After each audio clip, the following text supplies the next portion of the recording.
കേരളത്തിൻ്റെ ആരോഗ്യ രംഗത്തെക്കുറിച്ച് പ്രചരിപ്പിക്കുന്ന വളരെ അബദ്ധകരമായ ഒരു അഭിപ്രായമായി എനിക്ക് തോന്നിയ ഒരു കാര്യം, അതിനെക്കുറിച്ചൊരു വീഡിയോ ഇപ്പോൾ വരികയും കൂടി ചെയ്തു. ഇതിൻ്റെ നിജസ്ഥിതി എന്താണ് എന്ന് നിങ്ങളൊന്ന് ചിന്തിച്ചു നോക്കണം. ആദ്യം ആ വീഡിയോയിലേക്ക് പോകാം.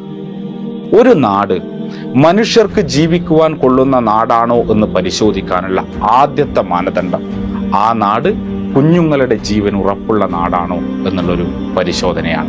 കുഞ്ഞുങ്ങളുടെ ജീവൻ ഉറപ്പുള്ള നാടാണ് ലോകത്ത് മനുഷ്യ ജീവിതത്തിന് ഏറ്റവും ഉറപ്പുള്ള നാട്.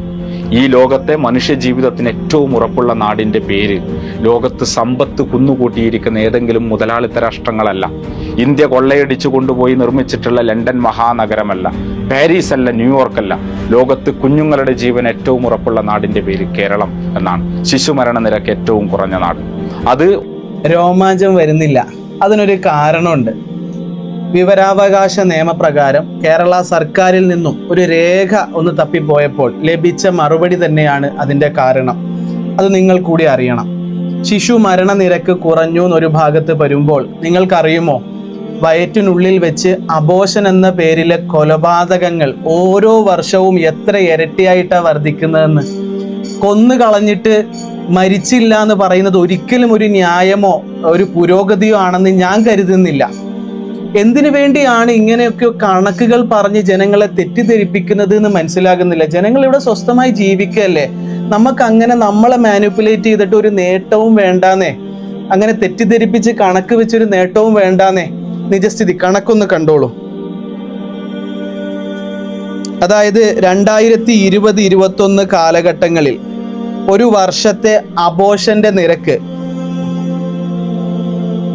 8525. ഒരു വർഷം വയറ്റിനുള്ളിലിട്ട് കൊന്നുകളഞ്ഞ കുട്ടികളുടെ എണ്ണം, അതെന്തോ കാരണമായിക്കോട്ടെ. അപ്പൊ ശിശു മരണ നിരക്ക് കുറഞ്ഞു എന്ന് പറഞ്ഞാൽ ഒരു വർഷം എത്ര അബോർഷൻ നടക്കുന്നു? 8525 അല്ലേ? ഇനി തൊട്ടടുത്ത വർഷത്തെ കണക്ക് നോക്കാം. 2022-23 കാലഘട്ടത്തിൽ അത് 14,519 8,000 സംതിങ്ങിൽ നിന്നും 14,000 ഉയർന്നു. 2022-23 കാലഘട്ടങ്ങളിൽ 23-24 കാലഘട്ടങ്ങളിൽ 20,179. അപ്പോൾ കുട്ടികളുടെ സുരക്ഷിതത്വം എത്ര അപകടത്തിലാണ് കേരളത്തിൽ നടന്നുകൊണ്ടിരിക്കുന്നത്. അബോർഷൻ നിരക്ക് അല്ലെങ്കിൽ വയറ്റിനുള്ളിലിട്ട് ജീവൻ ഹനിക്കുന്നത് അല്ലെങ്കിൽ ജീവൻ നഷ്ടപ്പെടുന്നതിൻ്റെ എണ്ണം എത്ര ഇരട്ടിയായിട്ട് വർദ്ധിക്കുകയാണ്. 2023-24 20,179 ആണെങ്കിൽ 2024-25 കണക്ക് നമ്മളെ ഞെട്ടിക്കുന്നതാണ്. 25,929 കുഞ്ഞുങ്ങൾക്കാണ് ഒരു വർഷം മാത്രം വയറ്റിനുള്ളിലിട്ട് ജീവൻ നഷ്ടപ്പെട്ടുകൊണ്ടിരിക്കുന്നത്. നിങ്ങൾ ചിന്തിച്ചു നോക്കൂ. സ്വസ്ഥമായ വീടുകളിലെ പ്രസവങ്ങൾ, അവിടെ മരണങ്ങൾ നടക്കുന്നു എന്ന് പറഞ്ഞ് അതെന്തോ വലിയ പ്രശ്നമാണെന്ന് തെറ്റിദ്ധരിപ്പിച്ച് ആശുപത്രി പ്രസവങ്ങളിലേക്ക് ആളുകളെ പ്രോത്സാഹിപ്പിക്കുമ്പോൾ കണക്കുകൾ വെച്ച് ഇങ്ങനെ കബളിപ്പിക്കപ്പെടുകയല്ലേ. അതുകൊണ്ട് സ്വസ്ഥമായി ഗർഭധാരണങ്ങൾ നടക്കട്ടെ. വീടുകളിലോ എവിടെയാണോ, ആശുപത്രികളിലോ എവിടെയാണോ ഒരു സ്ത്രീക്ക് സൗകര്യം, സുരക്ഷിതത്വം, അവിടെ സുരക്ഷിതമായി പ്രസവങ്ങൾ നടക്കട്ടെ. ഇനി മരണമാണെങ്കിൽ പോലും ചൂഷണ കൈകളിൽ പെട്ട് മാത്രമേ മരിക്കാൻ പാടുള്ളൂ എന്നുള്ള സംവിധാനം മാറി സ്വസ്ഥമായി എല്ലാ മനുഷ്യരും വീടുകളിലാണെങ്കിൽ വീടുകളിൽ സ്വസ്ഥമായി മരിച്ചുകൊള്ളട്ടെ.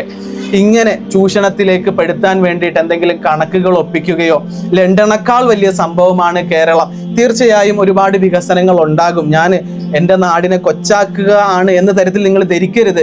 ഞാൻ ഒരു ഇന്ത്യക്കാരനാണ്, ഞാനൊരു മലയാളിയാണ്. അതുകൊണ്ട് തെറ്റിദ്ധരിപ്പിച്ചുള്ള കണക്കുകൾ അവതരിപ്പിച്ച് രോമാഞ്ചം കൊള്ളിക്കാൻ നോക്കുമ്പോൾ അതിൻ്റെ യാഥാർത്ഥ്യത്തെക്കുറിച്ച് അന്വേഷിക്കുമ്പോൾ രോമാഞ്ചം വരുന്നില്ല. അതുകൊണ്ട് പറഞ്ഞു എന്ന് മാത്രം.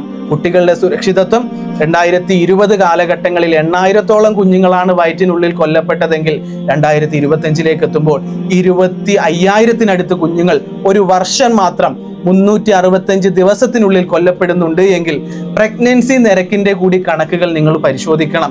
ഗർഭം ധരിക്കുന്ന സ്ത്രീകളുടെ എണ്ണം കുത്തനെ ഇടിഞ്ഞില്ലേ? അതിന്റെ കണക്കുകൾ കൂടി പുറത്തു വരട്ടെ. നമുക്ക് വീണ്ടും സംസാരിക്കാം.